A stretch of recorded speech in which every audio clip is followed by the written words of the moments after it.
عايز ترد على اعدائك انجح. عايز ترد على الناس اللي بتكرهك في حياتك انجح. الرد مش بالشتيمه، الرد مش بقله الادب، الرد مش بطعم حلوه تلبسه وتنزل بصوره بلوسها.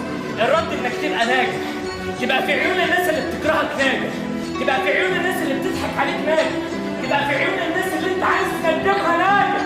لان انت لازم تبقى بني ادم ناجح. ابذل مجهود، دوس بنزين. اوعى تفكر ان انت ما تمشي في الطريق الناس هتسقفك.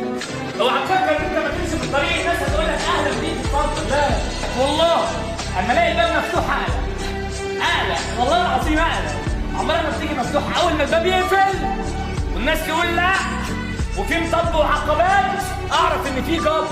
اول ما تلاقي نفسك وقعت في وقع ظلم في جبر جاي، لان ربنا سبحانه وتعالى بيكافئك على المجهود اللي انت بتبذله. ساعات بتبذل مجهود للحاجه اللي انت عايزها وما بتوصلش، وساعات تبذل مجهود وتوصل، وساعات تبذل اضعاف المجهود وما توصلش.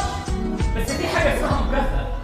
مكافاه على كل يوم تعبت فيه، مكافاه على كل يوم سهرت فيه وكنت مخلص، مكافاه على صدقك، على ايمانك من جوه ان انت بني ادم نضيف ما بيأذيش حد. والمكافاه دي تجيلك من عند ربنا. تلاقي ربنا بعت لك كده مكافاه وانت تقول والله انا ما استحقهاش. لا تستحقها. ربنا بيعوضك عن حاجات كتير انت ضاعت منك، بس المجهود بتاعك انت لازم تبذل مجهود.